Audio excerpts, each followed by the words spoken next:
At kung adventure touring bike naman ang hinahanap mo, swak na swak para sa'yo itong ating Suzuki B-Strom 250SX. Gaano nga ba kaganda ang motorsiklo na ito?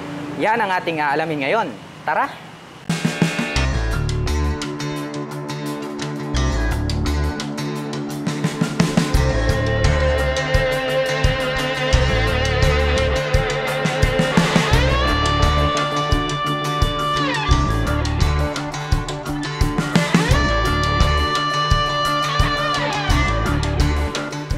Ang ganda pala ng dating nitong kanilang Suzuki B-Strom 250SX dahil nga po yung kanyang dating is para na po siyang big bike, pero ito ay small displacement pa lamang.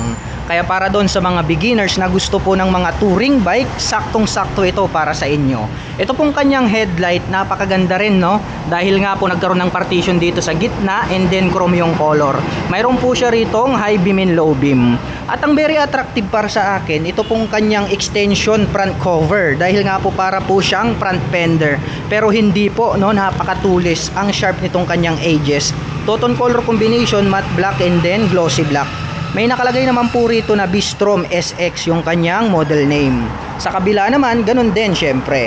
At dito po sa bandang itaas, dito po nakaposisyon itong kanyang mga turn signals. Napakalalaki, kaya very visible po yan kapag kayo po ay kakaliwa or kakanan. Bulb type po yung kanyang ginagamit para po rito sa kanyang turn signals. At ang kagandahan niyan, mayroon na po siya ritong windshield.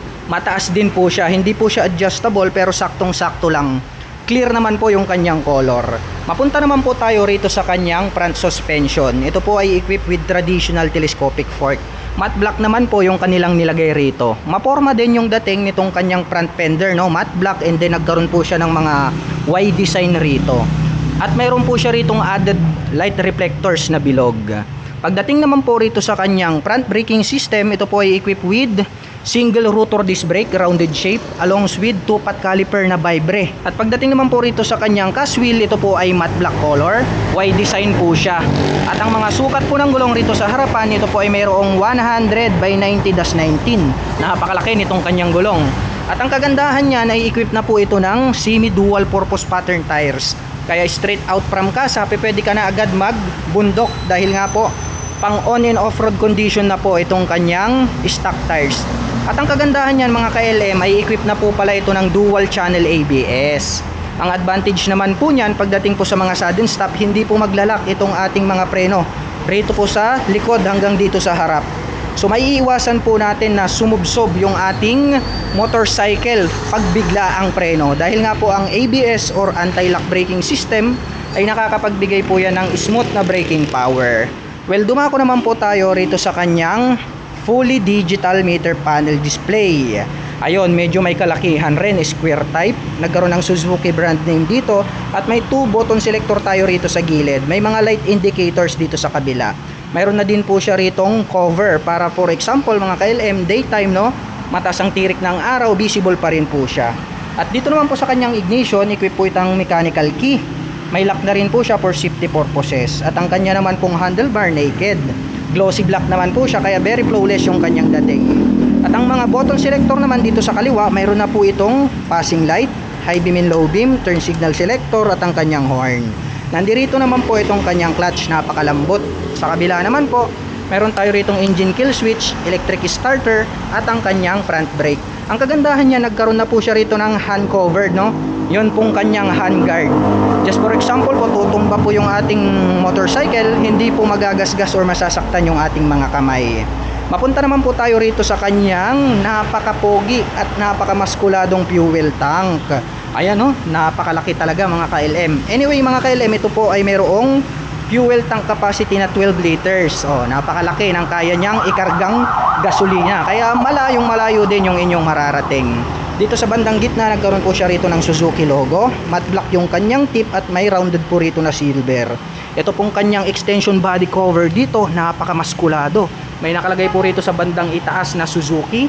And then nagkaroon po siya rito ng windlet, no? Sharp yung edges para po siyang mga pins na pwedeng pasukan ng hangin. Nagkaroon po siya rito ng two-tone color combination. May white design na naman dito mga ka-LM na naka-intact. glossy black naman po tong kulay na to. Nagkaroon naman po siya rito ng decal na SX, tapos 250. Nagkaroon ulit siya ng butas rito, tas may pin sa ilalim. Ganun po rito sa bandang dulo. Napakaganda po nitong pagkakadesign nitong kanyang extension body cover. Na-connected po rito sa kanyang fuel tank. Hanggang rito po sa bandang ibaba, nagkaroon ulit ng mga Y design dito. And then itong kanyang side cover is plain po siya. Dito sa dulo, nagkaroon po siya rito ng metallic silver. Napakaganda nitong kanyang side cover.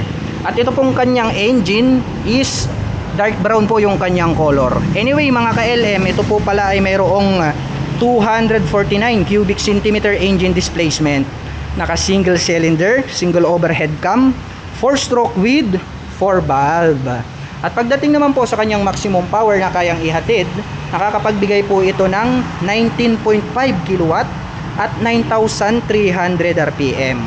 At nakakapagbigay naman po ito ng maximum torque na 22.2 Newton meter at 7,300 RPM. Napakalakas na rin po para sa isang 250cc itong ating motorcycle. Saktong-sakto po siya, no? Pang bundok, pang on and off-road condition. At ito naman pong kanyang shifter, ito po ay equipped with 6-speed manual transmission. Ang ganda rin po nitong kanyang pillion step para sa ating rider. Nagkaroon po siya ng rubber cover. Ito naman pong pillion step para sa ating back rider is silver color. Metal naman po yung kanyang brace na rounded shape. Dito naman po is nagkaroon siya ng aluminum part. Ito naman pong kanyang side stand is rounded shape na metal. Wala po itong center stand. At dito naman po sa kanyang side cover, nagkaroon ng minimal decal rito na red and then silver. At ang atin pong Suzuki Bistrom 250SX ay meron pong 835mm na seat height. Ngayon naman ay susubukan nating sakyan para malaman natin kung gaano nga ba ito kataas. Ang taas mga ka-LM kasi nga ito ay isang adventure touring bike. Kaya natural lang na matataas po yung kanilang ground clearance. Anyway, ang aking height is just around 5'6". Tiptoe tayo pero very manageable para sa tulad ko na 5'6" in height. At mayroon naman po siya ritong susian na kung saan ay pwede po nating buksan itong upper part nitong ating upuan. Siguro mayroon po diyang maliit na space na pwedeng paglagyan ng ating mga papers. At ito pong kanyang upuan, nagkaroon po siya rito ng partition. Medyo mas mataas po itong ating back rider seat compare po natin dito sa rider seat. At yung stitches nito mga ka-LM, maganda rin. Two-tone color combination pala to. Mayroon po tayo ritong gray and then matte black. Yung comfortability nandito. Napakalambot mga ka-LM nitong kanyang stock na upuan. At ito pong kanyang integrated na grab bar, hindi mo na kailangang mag-aftermarket, no? Napakaganda na. Ready na po siya, mayroon na po siyang base rito na kung saan pwede ka na po agad mag-installed ng top box. O, di ba? Yan ang kagandahan niyan. Silver yung color, very sturdy, napakakapal mga ka-LM.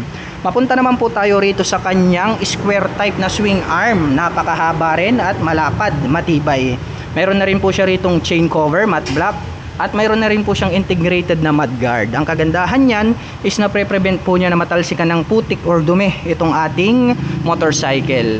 At ang kanya naman pong rear suspension ay equip po ito ng monoshock absorber. Ayan, no? Coil spring niya is glossy white, napakataba. More reliable yan kasi nga nasa middle po siya. Nakakapagbigay po yan ng napakagandang bouncing performance. Well, dumako naman po tayo rito sa kanyang taillight. Sharp din yung edges, no? Ayan, no? V-shape design, parang triangle naman po yung design nitong kanyang taillight. LED na rin po siya. At ito naman pong kanyang mga turn signals, malalaki, kaya very visible yan. Day or night time, bulb type yung ginagamit. At itong naka-imbus na part na to, pag ating sinilip, ito po yung kanyang plate light. May added reflector light sa gitna. At ito pong kanyang rear fender, ang kanyang nagsisilbing plate holder. Dumako naman po tayo rito sa braking system. Dito po sa likuran, ito po ay equipped with single rotor disc brake na bilog, along with single pot caliper na vibre. Matte black yung color. Ang kanya naman pong cast wheel is Y design na matte black. At ang mga sukat po ng gulong rito sa likuran, ito po ay mayroong 140 by 70/17. Naka semi dual purpose pattern tires na yan mga ka-LM. Kaya talagang ready na po siya pang on and off road, no? Pang touring. At very attractive din po yung dating nitong kanyang stock pipe dahil nga po nagkaroon po siya rito ng dual exhaust. Itong kanyang tip is glossy black. Matte black naman po itong body and then itong kanyang head protection guard. At ito naman pong kanyang foot brake is metal po siya na glossy black. Napakamaskulado ng dating, no, nitong kanilang Suzuki Bistrom 250SX. Kaya lahat po ng mga naghahanap at nagre-request, ito na po yung sagot sa inyong mga katanungan. At ang presyo po nito mga ka-LM ay nagkakahalaga po ng 231,500 pesos. At kung balak mo naman pong kumuha ng hulugan ay kailangan mo lang pong mag-down payment ng 46,700 pesos. At pagdating naman po sa kanyang monthly installment, ito po ay mayroong 8,989 pesos. Sa loob po yan ng 36 months. At para naman po sa mga kababayan natin na nakapanood ng video na ito at interesado pong maglabas nitong kanilang Suzuki Bistrom 250SX, ay maaari nyo po silang puntahan. Dito po yan sa Suzuki 3S Shop, Calasiao, Pangasinan. At ito po ay under ng ating kaibigang Weltec. At ito po ay inyong matatagpuan in front of Robinson's Place, Pangasinan. At para naman po sa mga gustong magpunta rito, ang kanila pong operation time is starting 8 AM until 5 PM from Monday to Saturday.